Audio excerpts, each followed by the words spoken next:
जय हिंद एवरीवन। कैसे हैं आप सब? आशा करता हूँ स्वस्थ होंगे, मस्त होंगे।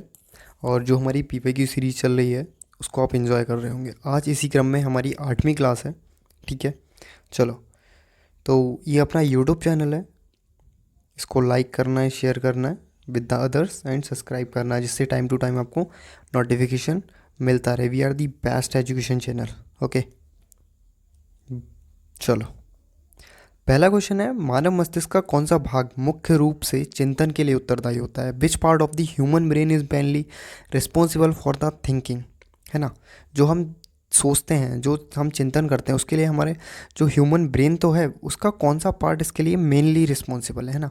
तो सबसे पहले हमें ये पता होना चाहिए कि हम जो ह्यूमन बॉडी है, ह्यूमन बॉडी में जो हमारा ह्यूमन माइंड है ना, ह्यूमन ब्रेन है, वो किसके अंतर्गत आता है? तो ये आता है नर्वस सिस्टम के अंतर्गत। बॉडी में जो हमारा नर्वस सिस्टम है, मतलब तंत्रिका तंत्र, है ना, ये तंत्रिका तंत्र का पार्ट होता है। तंत्रिका तंत्र के दो पार्ट्स होते हैं। देखो, मैंने प्रॉपर आपको नोट्स बना रखे हैं, यहाँ पे आपको मस्त समझ में आएगा। ठीक है, पहला नर्वस सिस्टम। तंत्रिका तंत्र क्या है? तंत्रिका तंत्र शरीर की सभी गतिविधियों को नियंत्रित एंड समन्वित करता है। मतलब हम जो कार्य करते हैं, हम जो सोचते हैं, हम जो गतिविधियाँ करते हैं, उन सबको कंट्रोल कौन करता है?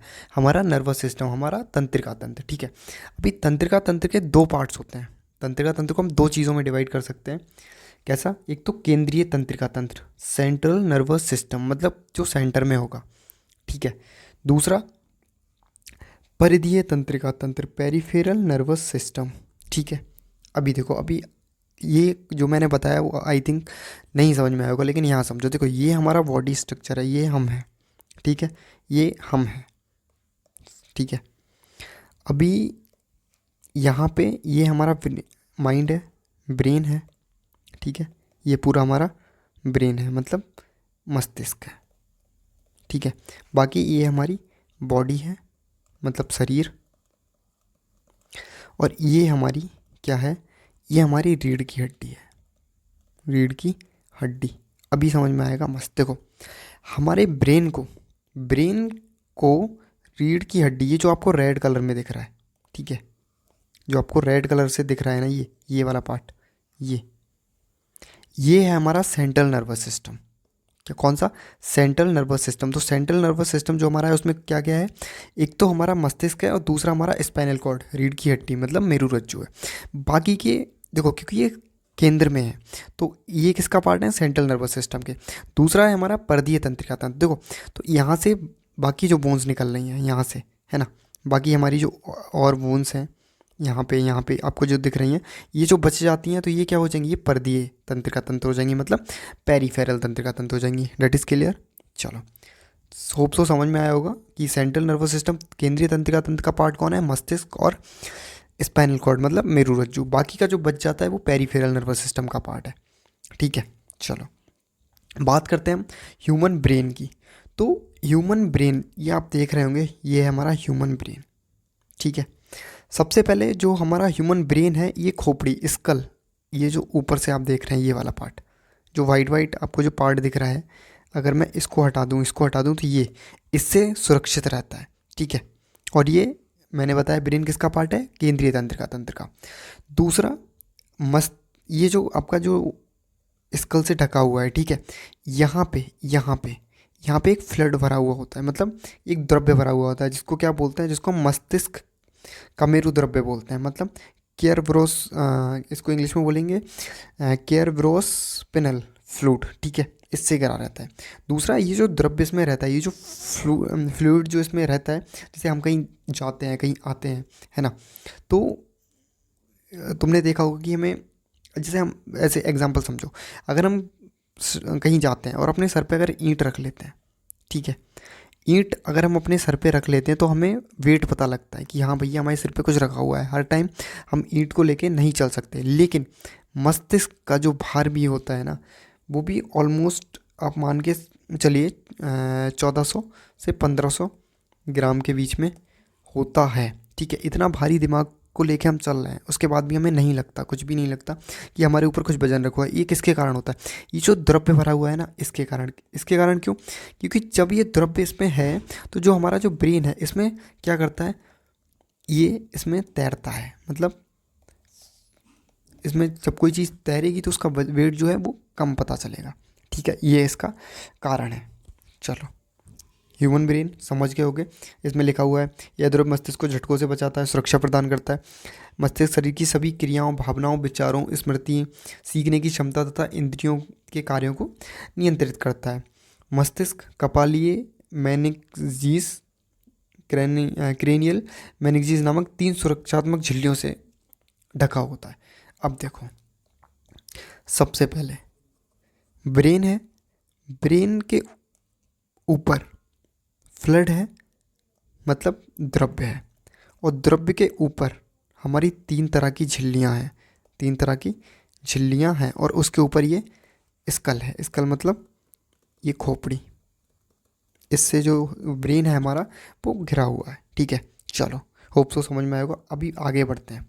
ये है structure of the brain. Brain को हम 3 पार्ट्स में डिवाइड करते हैं। फोर ब्रेन, अग्र मस्तिष्क, इसको क्या बोलते हैं, अग्र मस्तिष्क। मिड ब्रेन, इसको बोलते हैं मध्य मस्तिष्क। और हिंड ब्रेन, इसको, जो हिंड ब्रेन है इसको क्या बोलेंगे, इसको जो आखिरी का मतलब पश्च मस्तिष्क। ठीक है, ये हिंड ब्रेन के ही पार्ट हैं। प्रोन्स, मेडुला, स्पाइनल कॉर्ड, है ना, ये तो अलग, ये तो मेरुरज्जु है। ये हिंड ब्रेन का ही ये पार्ट होते हैं। चलो, मैंने पार्ट्स बता दिए, अग्र मस्तिष्क, मध्य मस्तिष्क और पश्च मस्तिष्क। तो अभी हम बात करते हैं फोर ब्रेन की। फोर ब्रेन कौन सा पार्ट है हमारा, देखो ये जो आप देख रहे हैं ये वाला, ये पूरा फोर ब्रेन है, मतलब ये पूरा अग्र मस्तिष्क है। ठीक है, अभी अग्र मस्तिष्क को भी 3 पार्ट्स में डिवाइड किया जाता है। 3 पार्ट्स अभी समझना अब इम्पॉर्टेंट है, ये हो जाता है इम्पॉर्टेंट क्यों, यहाँ से आपका क्वेश्चन बनता है। पहला है प्रमस्तिष्क, मतलब सेरेब्रम। सेरेब्रम क्या है, ये largest part of the brain होता है। ठीक है, दूसरा divide into right and left hemisphere. देखो, जैसे ये जो दिमाग, ये अगर इसको लेफ्ट एंड राइट, मतलब ये 2 पार्ट्स में डिवाइड होता है। जो हमारा सेरेब्रम है वो 2 पार्ट्स में डिवाइड होता है। ठीक है, दाएं और बाएं 2 गोलार्ध में विभाजित हो जाता है और मस्तिष्क का सबसे बड़ा भाग होता है। अच्छा, अगली चीज़, इसके फंक्शन क्या है, इसका फंक्शन क्या है, कार्य क्या है, बुद्धि, स्मृति, चिंतन एंड सीखना, ये सब होता है। अगला पार्ट जो इसका आता है वो है थैलेमस। थैलेमस क्या है, थैलेमस मस्तिष्क का एक रिले केंद्र है। ठीक है, संवेदी सूचनाओं को प्राप्त करके मस्तिष्क तक पहुंचाता है, प्रमस्तिष्क तक। मतलब थैलेमस क्या है, थैलेमस क्या सूचना लेगा, और सूचना लेके किसके पास चला जाएगा, प्रमस्तिष्क के पास। ठीक है, जागरूक एवं सतर्कता बनाए रखने में सहायता करता है। अब जागरूकता के जैसे कैसे, इसका पहला एग्जाम्पल है, जैसे हुआ क्या कि तुमने देखा अचानक से तुम जा रहे हो और पीछे से तुम्हें कोई आवाज़ आई, पीछे से आवाज़ आई, तो तुम एकदम से चौकन्ने हो जाते हो। ठीक है, या तुम रोड पे जा रहे हो, ठीक है, पीछे से किसी ने हॉर्न मारा तो तुम एकदम पीछे पलट के नहीं देखते हो, तो साइड में हो जाते हो। यही है थैलेमस का काम। ठीक है, चलो, या फिर देखो और एग्जांपल बताता हूँ। जैसे तुम ये रोड पे जा रहे हो, पीछे से तुम्हें किसी ने गाली दी, तुम तुरंत पीछे लौट के देखते हो, है ना। तो ये क्या है, एक सतर्कता और जागरूकता वाली, कि भाई पीछे से कहीं वो अद्दा ना मार दे फेंक के। ठीक है, चलो, अगला है हाइपोथैलेमस। देखो, फोर ब्रेन, अग्र मस्तिष्क के 3 पार्ट, प्रमस्तिष्क, थैलेमस और हाइपोथैलेमस। हाइपोथैलेमस क्या है, थैलेमस के नीचे स्थित होता है। ये शरीर का तापमान, भूख, प्यास, नींद, भावनाएं, इन सबको कंट्रोल करता है। एंड इसमें क्या है, पीयूष ग्रंथि, पीयूष ग्रंथि को भी नियंत्रित करता है। शरीर के आंतरिक संतुलन का नियंत्रण करता है। शरीर में जो आंतरिक जो संतुलन है उसको नियंत्रण करने का कार्य कौन करता है, हाइपोथैलेमस। चलो, आगे बढ़ते हैं। अगला है मिड ब्रेन, जो मैंने मध्य मस्तिष्क आपको पढ़ाया था वो।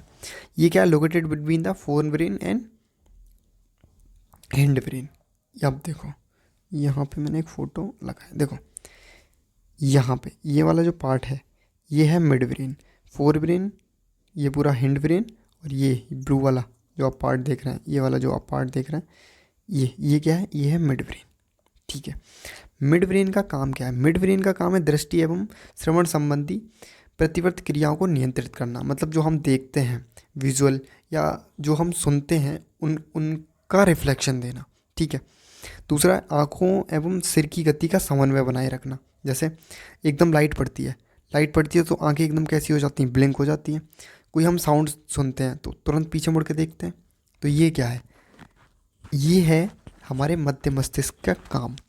ठीक है, इसको हम सतर्कता भी बोल सकते हैं। मतलब जैसे क्या है कि जैसे मैंने यहाँ पे एक एग्जांपल तुम्हें गाली वाला बताया, तो ये जागरूकता और सतर्कता देता है। लेकिन हुआ क्या, सडन साउंड अगर तुम सुनते हो, हॉर्न सुनते हो, तो तुम पीछे तुरंत मुड़ के देखते हो, तो वो सतर्कता में भी आ जाएगा और मध्य मस्तिष्क के काम में भी आ जाएगा। ठीक है, अभी हम बात करते हैं हिंड ब्रेन की। हिंड ब्रेन मतलब पश्च मस्तिष्क, मस्तिष्क का तीसरा भाग। इसमें क्या होता है, इसमें होता है पॉन्स। पॉन्स क्या होते हैं, मस्तिष्क के विभिन्न भागों को जोड़ता है। सबसे पहले इसका काम क्या है, जो देखो यहाँ पे तुम देख रहे होगे, यहाँ मैं इसको जूम कर देता हूँ, देखो ये जो आप देख रहे हैं ना, इसका काम है मस्तिष्क के विभिन्न भागों को जोड़ना और ब्रीथिंग। ब्रीथिंग मतलब सांस लेना। ब्रीथिंग को रेगुलेट भी कौन करता है, ये हमारा पॉन्स ही करता है, पॉन्स। ठीक है, अगला इसका पार्ट है सेरेब्रम। सेरेब्रम आप ये देख रहे होंगे पत्ते नुमा आकृति। ठीक है, ये पत्ते नुमा या हार्ड नुमा आकृति जो है वो देख रहे होंगे। इसको हम लिटिल ब्रेन भी कहते हैं। इसको क्या बोलेंगे, लिटिल ब्रेन। अच्छा, ब्रेन का सबसे बड़ा जो पार्ट है, जो भाग है, वो कौन है, सेरेब्रम। ठीक है, और उसका अगर हम इसको बोलें लिटिल ब्रेन किससे कहते हैं, तो इसको बोलते हैं सेरेविलम, अनुमस्तिष्क। और वो क्या है, वो है प्रमस्तिष्क, सेरेब्रम। और ये क्या है, सेलेब्रम। इसमें एल और आर का फ़र्क है। ठीक है, बैलेंस एंड पोस्चर को कंट्रोल करता है, कोऑर्डिनेशन ऑफ द मसल, मतलब छोटा दिमाग बोलते हैं, शरीर का संतुलन बनाए रखता है, मांसपेशियों और कार्यों का समन्वय करता है। ठीक है, इसका लास्ट पार्ट जो आप देखेंगे, ये मेडुला। मेडुला, इसका काम क्या है, इसका काम है हार्ट बीट को कंट्रोल करना। ठीक है, पॉन्स का भी काम था ब्रीथिंग, सांस को कंट्रोल करना। इसका काम है हार्ट को कंट्रोल करना, हमारे रक्तचाप को कंट्रोल करना, ब्लड प्रेशर को कंट्रोल करना, ये सब। ठीक है, अभी आप ये चीज़ें समझ में। अब अगला देखो, इसको हम 3 लॉब्स में और डिवाइड कर देते हैं। पहला लॉब जो होता है, इसको बोलते हैं ललाट। ये आप देख रहे होंगे फ्रंटल लॉब, इसको बोलेंगे क्या, ललाट। अगला है पेरेंटल लॉब, मतलब पशखंड।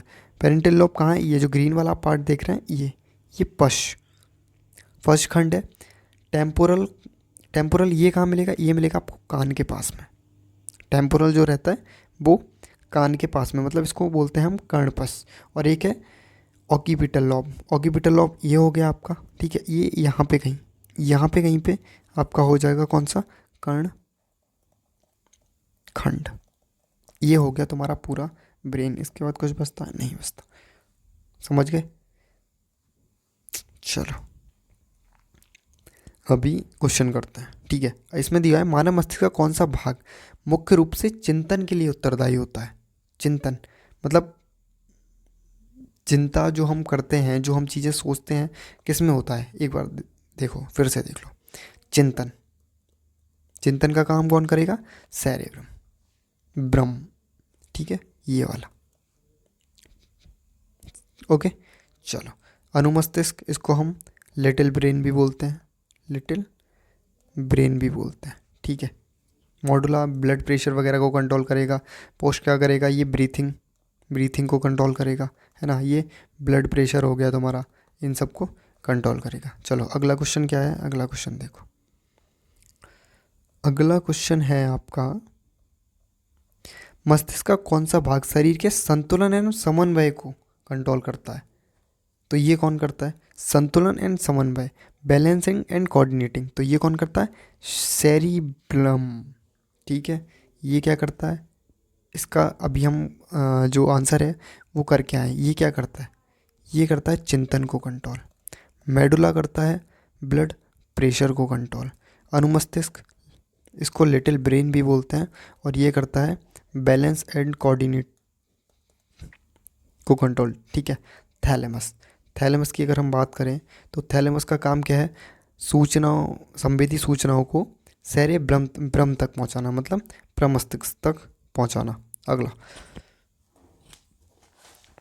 अगर मैं अगले क्वेश्चन की बात करूं, तो अगला क्वेश्चन है which gas is known as the laughing gas. Laughing gas किस गैस को कहा जाता है। तो लाफिंग गैस होता क्या है कि अगर आप लाफिंग गैस है, अगर वो आपके शरीर के अंदर प्रवेश कर जाती है तो आपको हंसी जैसा आने लगता है। अभी तो इसका जो आंसर है वो है नाइट्रस ऑक्साइड। इसका जो फॉर्मूला है वो है N2O, नाइट्रस ऑक्साइड। ठीक है। अभी कुछ इम्पोर्टेंट गैसें आपके एग्ज़ाम पॉइंट ऑफ व्यू से हो जाती हैं, जैसे नंबर एक होती है मार्स गैस। कौन सी? Marsh gas. मार्स गैस किसको बोलते हैं? तो मार्स गैस मतलब हिंदी में लिखना पड़ेगा। ठीक है। मार्स गैस हम बोलते हैं मीथेन को, CH4। ठीक है। दूसरा है प्रोड्यूसर गैस, किसको बोलते हैं? Producer gas. तो प्रोड्यूसर गैस किसको बोलते हैं, कमेंट बॉक्स में बताइएगा। ये बोलते हैं CO+N2 के कॉम्बिनेशन को। Number 3 water gas. Water gas मतलब जलीय गैस, ये किसको बोलेंगे? CO+H2 को बोल देंगे। ठीक है। गोबर गैस नंबर 4। कौन सी? गोबर गैस। तो गोबर गैस ये कौन सी होती है? इसका गोबर गैस कैसे लिख सकते हैं? मुख्य घटक। मुख्य घटक, तो मुख्य घटक मीथेन को माना जाता है। कौन सी? मीथेन, ये इसका फॉर्मूला है। और कौन सी हो सकती है? हाँ, यहाँ पे एक और लिख लो, ये तो 5 है। Noble gas. Noble gas helium और इसके जो और भी गैसेस होती हैं इसके साथ, वो होती हैं नोबल गैस। ठीक है। चलो आगे बढ़ते हैं। अगला है बीटन ट्रॉफी किस खेल से संबंधित है? जो बीटन ट्रॉफी है वो किस खेल से संबंधित है? तो ये क्रिकेट से है नहीं, ये फुटबॉल से नहीं, हाँ ये हॉकी से संबंधित है, ये टेनिस से भी नहीं है। तो दूसरी चीज़ ट्रॉफीज़ के बारे में और बताऊंगा। इससे पहले सबसे पहले ये बताओ, हॉकी में प्लेयर्स कितने होते हैं? तो हॉकी में 11 खिलाड़ी होते हैं। अच्छा, 11 खिलाड़ी किस किस में होते हैं? तो 11 खिलाड़ी अपने हॉकी में होते हैं, क्रिकेट में होते हैं। ठीक है। और क्रिकेट, हॉकी, इसमें 11 खिलाड़ी होते हैं। चलो अगला क्वेश्चन बन जाता है बेसबॉल। बेसबॉल में कितने खिलाड़ी? तो इसमें 9 होते हैं। नेट बॉल, ये आप बताएंगे। नेट बॉल हो गया आपका, वॉलीबॉल हो गया, ठीक है, फुटबॉल हो गया, और कबड्डी और बास्केटबॉल। इसमें कितने कितने खिलाड़ी होते हैं? तो जो बास्केटबॉल है उसमें 5 खिलाड़ी होते हैं। जो हमारा नेट बॉल रहता है इसमें 7 खिलाड़ी होते हैं। और इसमें एक और होता है हैंडबॉल, उसमें भी 7 ही खिलाड़ी होते हैं। वॉलीबॉल में 6 होते हैं। और फुटबॉल में कितने होते हैं? कमेंट बॉक्स में बताइएगा, फुटबॉल में कितने खिलाड़ी होते हैं? ठीक है। कबड्डी, कबड्डी में होते हैं 7 खिलाड़ी। जो फुटबॉल है, फुटबॉल को आपका कमेंट बॉक्स में बताने कि कितने खिलाड़ी होते हैं, अगली वीडियो में बताऊंगा। ठीक है। चलो अभी बात करते हैं ट्रॉफीज़ की। कौन सी ट्रॉफ़ी हॉकी से संबंधित हैं, ये जो पूछा जाता है। देखो, रंगास्वामी कप हॉकी से, आगा का कप, बेटन कप जो मैंने अभी पूछा था, Nehru hockey tournament trophy hockey से, ध्यानचंद्र पुरस्कार, ये ध्यानचंद्र ट्रॉफ़ी, अगर ट्रॉफ़ी यहाँ पे लिख दो, ट्रॉफ़ी जो है वो हॉकी में दी जाती है। ध्यानचंद्र खेल रत्न अवार्ड अलग है और ये ध्यानचंद ट्रॉफी ये अलग है। ठीक है। MGC मुरुगप्पा गोल्ड कप, ये भी हॉकी में होगा। इंदिरा गांधी गोल्ड कप, ये भी हॉकी में होगा। बॉम्बे गोल्ड कप, ये भी हॉकी में होगा। और गुरु नानक देव जो कप है वो भी कहाँ होगा? वो भी हॉकी में होगा। ठीक है। ये हॉकी से रिलेटेड सारे इंपॉर्टेंट ट्रॉफीज़ हैं। मेजर, हाँ एक चीज़ और, जो हमारा मेजर ध्यानचंद्र खेल रत्न अवार्ड है, ध्यानचंद्र खेल रत्न अवार्ड, ये किसी भी गेम, मतलब कोई भी गेम हो सकता है, उसके लिए दिया जाता है, अच्छे प्रदर्शन के लिए। ठीक है। चलो next question is what is the motion, गति क्या है? तो 4 ऑप्शन यहाँ पे दे रखे हैं। Change in the shape of an object, वस्तु के आकार में परिवर्तन को गति कहते हैं, नहीं। द्रव्यमान में परिवर्तन को गति कहते हैं, या रंग में परिवर्तन को गति कहते हैं? तो जो गति रहती है वो समय के साथ उसकी स्थिति में परिवर्तन को हम गति कहते हैं। अब ये होता क्या है, देखो, सबसे पहले कोई भी वस्तु है, जैसे ये बॉक्स है, ठीक है, इसको अगर हम रेफरेंस पॉइंट माने, अगर इसको रेफरेंस पॉइंट हम मानते हैं और इसके सापेक्ष यहाँ देखो, यहाँ पे हम एक बॉक्स और रख देते हैं, तो ये जो दोनों हैं, अगर ये स्थिर है, अगर ये पॉइंट स्थिर है तो दूसरा जो पॉइंट है अगर इसको हम रख देते हैं, ठीक है, तो ये भी क्या हो जाएगा, ये भी स्थिर है। लेकिन अगर दूसरा पॉइंट यहाँ पे कोई आदमी है, वो अगर चल रहा है आगे, तो इसके सापेक्ष ये जो आदमी है ये कैसा हो जाएगा, ये गतिमान हो जाएगा। सेम चीज़ अगर यहाँ पे दो लोग हैं, ठीक है, ये आप हैं और ये नीचे मैं हूँ, ठीक है, अगर हम दोनों सेम स्पीड से, अगर हम सेम स्पीड से कहीं जा रहे हैं, तो हम दोनों अपने, अगर एक दूसरे का रेफरेंस पॉइंट लिया जाता है तो उसके सापेक्ष में हम कैसे हो जाएंगे, स्थिर हो जाएंगे। लेकिन शर्त क्या है कि हम जो हैं उनकी दोनों की स्पीड सेम रहनी चाहिए, ठीक है। तो किसी भी पॉइंट को रेफरेंस मान के किसी भी दूसरी वस्तु की स्थिति का पता लगाना ही क्या हो जाता है, वो एक तरह से गति हो जाता है। गति का विपरीत क्या होता है, वो होता है रेस्ट, मतलब विराम, ठीक है। होप तो आप समझ गए होंगे। देखो जैसे ट्रेन है, एक एग्जांपल ये देखो, ट्रेन है, अगर हम ट्रेन में यहाँ दोनों बैठे हैं, आप यहाँ हैं मैं यहाँ हूँ, तो ट्रेन तो चल रही है लेकिन हम दोनों एक दूसरे के लिए क्या है, स्थिर है, ठीक है।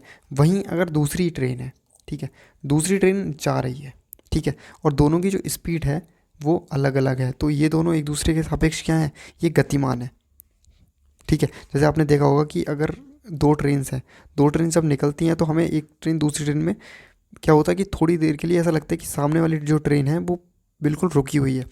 ऐसा क्यों होता है, ऐसा तब होता है जब दोनों की जो स्पीड है वो सेम होती है, ठीक है।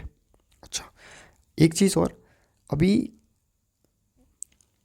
क्या है कि जैसे कोई एक पॉइंट है, पॉइंट ये ए है और ये है पॉइंट बी, ठीक है।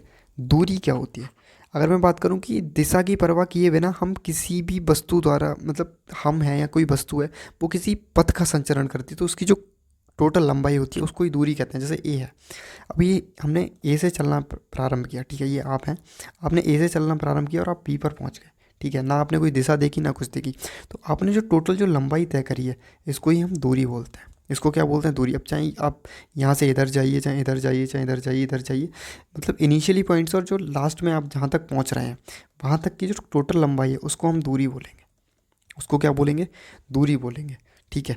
अभी विस्थापन क्या होता है, विस्थापन होता है कि जहाँ से हम चले, जहाँ से हम चले, जैसे मान लो ए है, ए से हम चलना शुरू करते हैं और हम यहाँ बी पे आ जाते हैं, ठीक है, तो हमने ये जो दूरी है वो तय करी 12 किलोमीटर। लेकिन अगर हम इन दोनों के बीच शॉर्टेस्ट रास्ता डालेंगे, मतलब एक स्ट्रेट लाइन बना दें, तो ये आ रही है 10 किलोमीटर, ठीक है। तो जो विस्थापन है वो कितना होगा, 10 किलोमीटर। जैसे क्या है, तो जैसे ये है एक रास्ता, ठीक है, ये 2 किलोमीटर, ये 4 किलोमीटर और इसकी जो डिस्टेंस है वो है 5 किलोमीटर, ठीक है। ए ने यहाँ से चलना शुरू किया और ए जाता है ऐसे, जैसे ये बी है और ये सी है और ये डी है, ठीक है। ए ने चलना प्रारंभ किया, वो पहले बी पर गया, ए ने चलना प्रारंभ किया, वो बी पे गया और बी से वो सी पर गया। तो इसने टोटल डिस्टेंस कितनी ट्रैवल करी, 2 और 4 6, मतलब 2 + 4 6। लेकिन ए ने अगर शॉर्टेस्ट रास्ता वो देखेगा तो स्ट्रेट लाइन से ये चला गया इधर से, और इसकी जो डिस्टेंस है वो कितनी है, 5। तो यहाँ पे अगर हम बात करें टोटल दूरी तो कितनी हुई, तो दूरी तो हो गई 6 किलोमीटर। लेकिन अगर मैं विस्थापन की बात करूँगा तो ये है केवल 5 किलोमीटर। मतलब आप कहीं भी चले जाइए, आप वर्ल्ड में कहीं भी चले जाइए ए से बी में, लेकिन अगर आप अपना सीधा रास्ता देखेंगे, वहाँ एक स्ट्रेट लाइन डालते हैं, उसी को हम क्या बोलते हैं, विस्थापन। अब विस्थापन के बारे में एक चीज़ और है, देखो ये पहले यहाँ पे इसको ख़त्म कर देते हैं।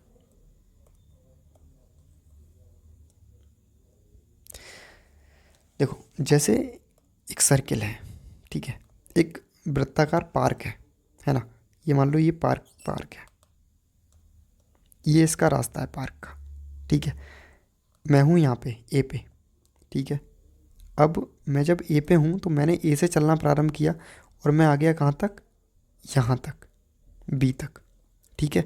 तो मैंने टोटल कुछ भी दूरी तय करी होगी, मतलब मैंने यहाँ से यहाँ लेके यहाँ तक जो दूरी है वो तय कर ली।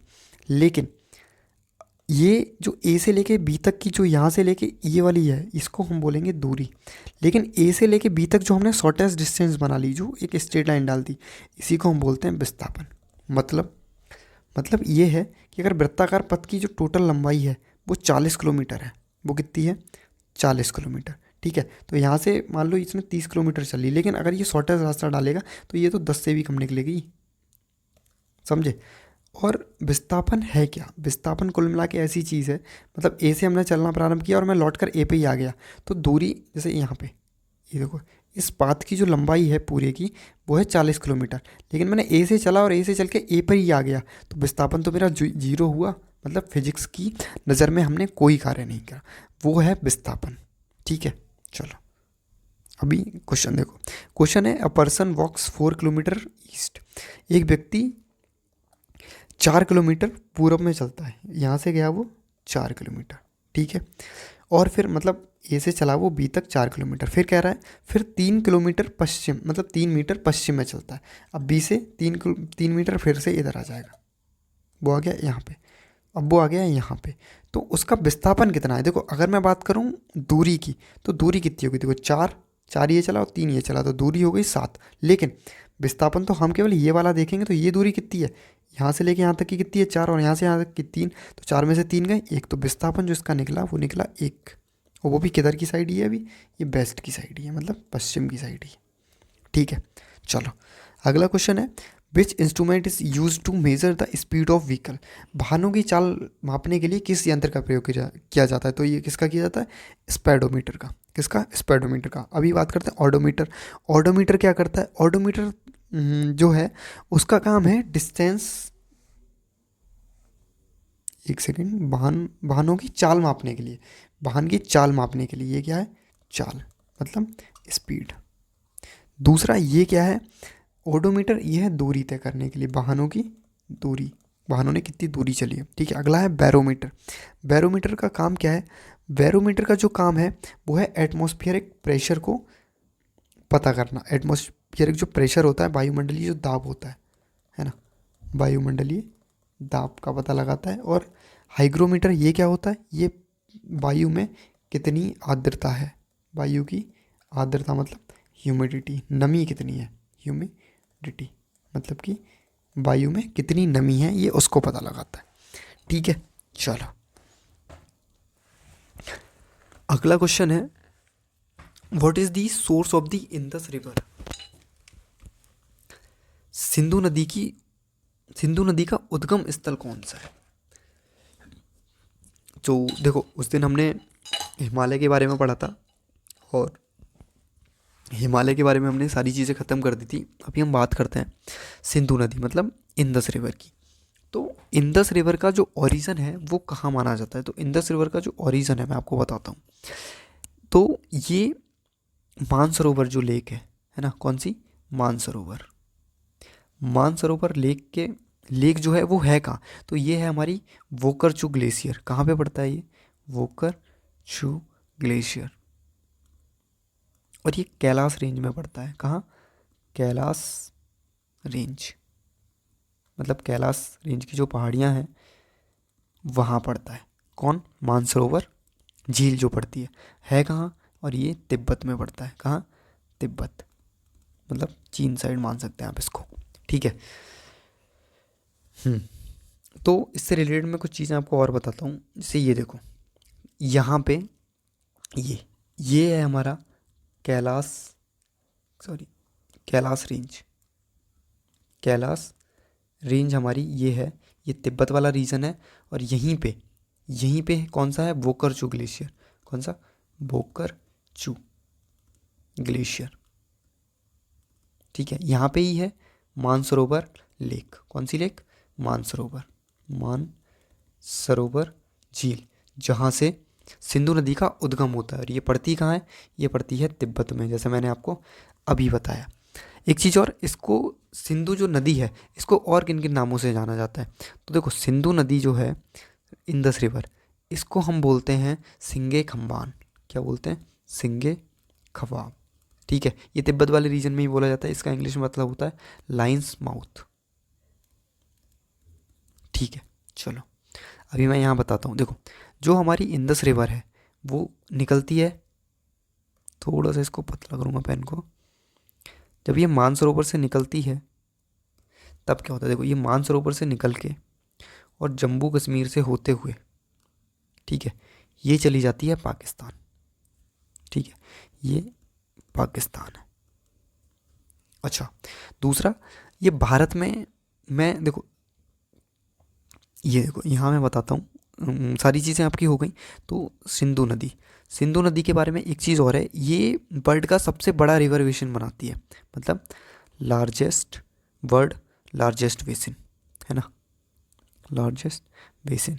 अब ये क्या होता है, मतलब ये सबसे ज़्यादा जगह घेरती है, कुल मिला के ये है, मतलब सबसे ज़्यादा जगह को, एरिया को पानी मिलता है इससे, वही एक तरह से बेसिन होता है। ये टोटल 2880 किलोमीटर का है, लेकिन भारत में कितना है, मेन है भारत, तो भारत में जो है वो 1114 किलोमीटर का बेसिन है बस इसका। ठीक है, दूसरी, ये गुजरती कहाँ है, तो देखो ये लद्दाख रेंज जो मैंने आपको बताई थी, काराकोरम, लद्दाख और झांसकर। तो ये जो लद्दाख हमारा, लद्दाख जो रेंज है ना, लद्दाख रेंज, और नीचे झांसकर, झांसकर, झांसकर, झांसकर जो रेंज है उसके बीच में फ्लो करती है। कहाँ करती है, उसके बीच में ये फ्लो करती है। इसकी कुछ ट्रिब्यूटरीज हैं, मतलब इसकी सहायक नदियाँ। तो सहायक नदियाँ इसकी कौन कौन सी हैं, इसकी एक सहायक नदी है श्योक। कौन सी, श्योक। इसकी एक सहायक नदी है हुंजा, है ना, कौन सी, हुंजा। ठीक है, अभी यहाँ इसको और भी नदियाँ मिलती हैं, जैसे कौन सी, काबुल, कुरमा।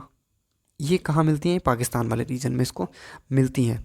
दूसरी चीज़ क्या है, इसकी जो मेन सहायक नदियाँ हैं वो कौन कौन सी हैं, तो देखो यहाँ से कुछ नदियों का उद्गम होता है ना, भारत में उद्गम होता है। देखो ये वाला रीजन से, यहाँ यहाँ झांसकर रेंज के नीचे यहाँ से निकलती है झेलम। ठीक है, झेलम और चिनाब मिलती हैं। ठीक है, झेलम, चिनाब एंड रावी, है ना, ये रावी। ठीक है, अच्छा, और यहाँ से निकलती है सतलज, और ये आके सब यहाँ पे मिल जाती हैं। कौन सी, सतलज, सतलज। ठीक है, सॉरी, सतलज में ब्यास भी ऐड होती है ना, ब्यास। तो ये 5 नदियों का संगम कौन सा, झेलम, चिनाब, रावी, ब्यास और सतलज। इन तीनों का, इन पांचों का जो संगम होता है वो कहाँ, पंजाब। ये पूरा जो पंजाब वाला जो एरिया है वो इसको कवर करती है, इसीलिए पंजाब, पंजाब की 5 रिवर जो हैं उसको मिला के बना हुआ है हमारा पंजाब। ठीक है, चलो देखो इसके बारे में, सिंगी खम्बान बोलते हैं, यहाँ पे ये गलत है, 2880 हो जाएगा। ठीक है, अरब सागर में ये मिलती है। हाँ, ये जो पाकिस्तान के बाद ये कहाँ चली जाती है, ये अरब सागर में, अरब सागर। जो हमारी सिंधु नदी है वो कहाँ गिरती है, जाके अरब सागर में गिरती है। ठीक है, ये देखो आप पूरा मैंने आपको बना के बताया, इंदस, झेलम, चिनाब, ब्यास, है ना, रावी, ये सतलज। ठीक है, चलो झेलम नदी, जो झेलम नदी है उसका उद्गम कहाँ है, ये बेरीनाग जो झरना है जम्मू कश्मीर में, वहाँ से इसका उद्गम होता है। और इसका प्राचीन नाम क्या है, इसका प्राचीन नाम है बिस्तरता, है ना। ठीक है, चिनाब, चिनाब का जो उद्गम है वो चंद्र और भागा 2 नदियां हैं उनसे मिलकर माना जाता है। कहाँ पे, हिमाचल प्रदेश में। ठीक है, और इसका जो पुराना नाम है वो अश्किनी है। दूसरा है रावी, रावी रोहताक दर्रे के निकट निकलती है, वो भी हिमाचल प्रदेश में, और इसका पुराना नाम है पुरुषनी। अगला है ब्यास, ब्यास जो है ब्यास कुंड से ही इसका उद्गम माना जाता है हिमाचल प्रदेश में, और इसका जो पुराना नाम है वो है बिपासा। अच्छा, सतलज, सतलज कहाँ से निकलती है, ये राक्षस ताल में, तिब्बत वाले रीजन से। देखो यहाँ इस जगह का नाम क्या है, राक्षस ताल, राक्षस ताल, यहाँ से सतलज निकलती है। ठीक है, और सतलज का जो पुराना नाम है वो क्या है, सतुद्रा। क्या नाम है, सतुद्रा। ठीक है, अच्छा, तो अगला यहाँ देखो, Jhelum is the tributary of this river. तो झेलम किसकी ट्रिब्यूटरी है, सिंधु की। ठीक है, आई होप सब समझ गए होंगे इस चीज़ को। ठीक है, अगला क्वेश्चन देखते हैं। अगला क्वेश्चन है, निम्नलिखित में से कौन सा भारत के 8 प्रमुख उद्योगों में से एक है। तो कौन सा है, तो सबसे पहले मैं बात करता हूँ भारत के 8 जो प्रमुख उद्योग हैं वो हैं कौन कौन से। तो यहाँ लिखेंगे नंबर डाल के। ठीक है, पहला है कोल, कोल मतलब कोयला। दूसरा क्रूड ऑयल, कौन सा, क्रूड ऑयल। क्रूड ऑयल का मतलब कच्चा तेल, कच्चा तेल। प्रमुख 8 जो हमारे उद्योग हैं मैं उनके नाम यहाँ पे लिखा रहा हूँ। तीन में इसको बोलते हैं हम नेचुरल गैस, नेचुरल गैस मतलब हिंदी में क्या बोलेंगे, इसको बोलेंगे प्राकृतिक गैस। नंबर 4, नंबर 4 पे आ जाएगा फर्टिलाइज़र। कौन सा? फर्टिलाइज़र। फर्टिलाइजर्स मतलब जो हमारे उर्वरक होते हैं, उर्वरक, है ना। नंबर 5, 5 पे आ जाएगा स्टील, है ना, इस्पात जिसको बोलते हैं। सीमेंट हो जाएगा, सीमेंट को तो सीमेंट ही बोलेंगे, ठीक है। 6, और नंबर 7 पे आ जाएगा इलेक्ट्रिसिटी, बिजली।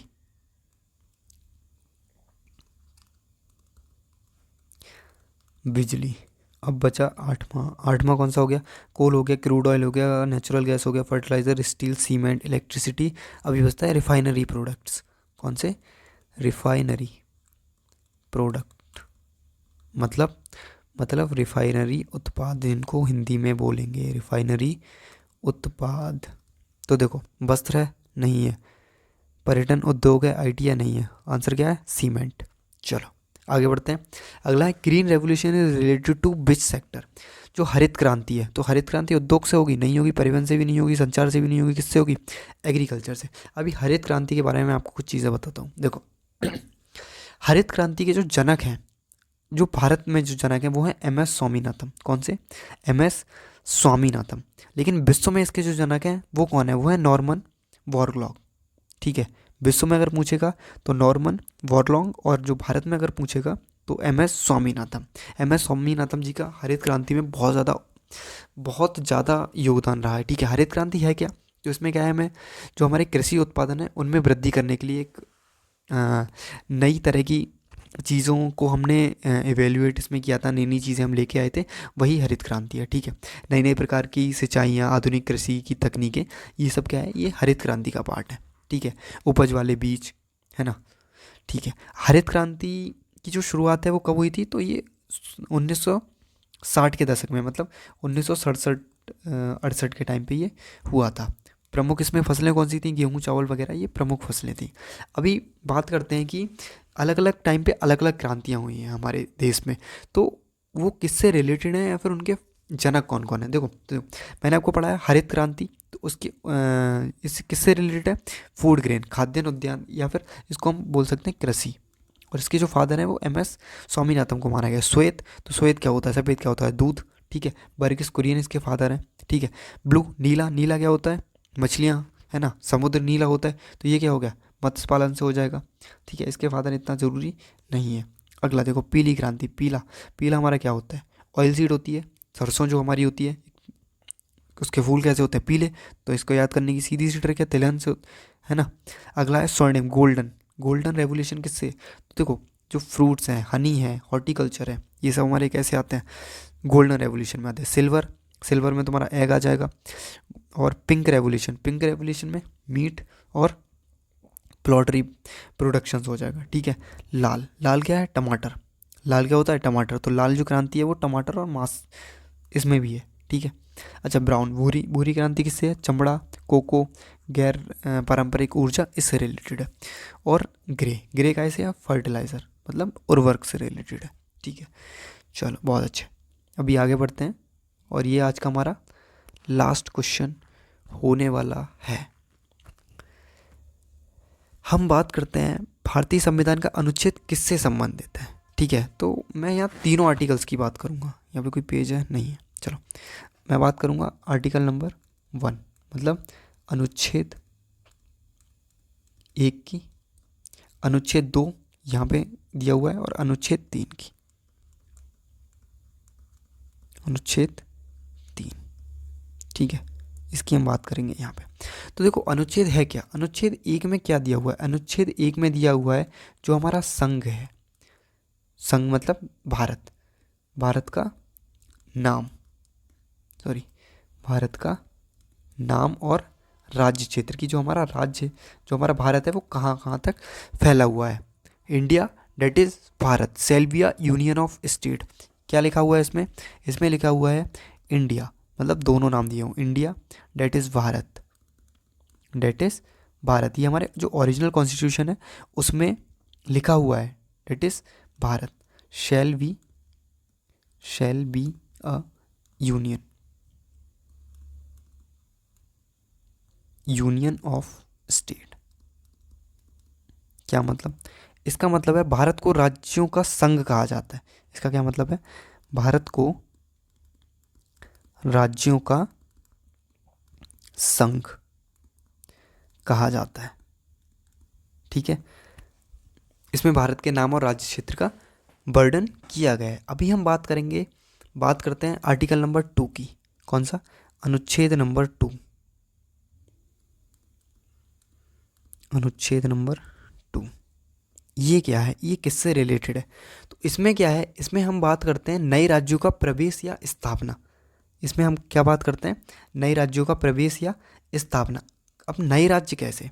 नए राज्य क्या है कि जैसे ये हमारा भारत है, ठीक है, भारत में हमें बाहर से, मतलब ये हमारा भारत है, भारत के अंदर अगर हमें किसी राज्य को लेना है, मतलब जैसे पाकिस्तान है, पाकिस्तान के किसी भी राज्य को हमें भारत में अगर लेना है तो हमें कौन से आर्टिकल में, कौन से अनुच्छेद में हमें संशोधन करना पड़ेगा? आर्टिकल नंबर 2 में।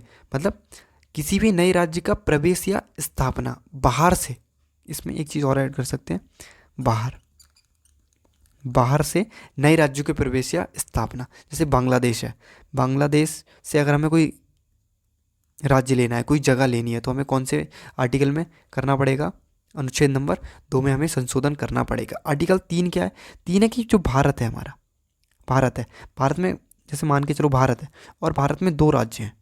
अब 2 राज्यों को तोड़कर हमें क्या बनाना है? हमें बनाने हैं 3 राज्य। कौन से?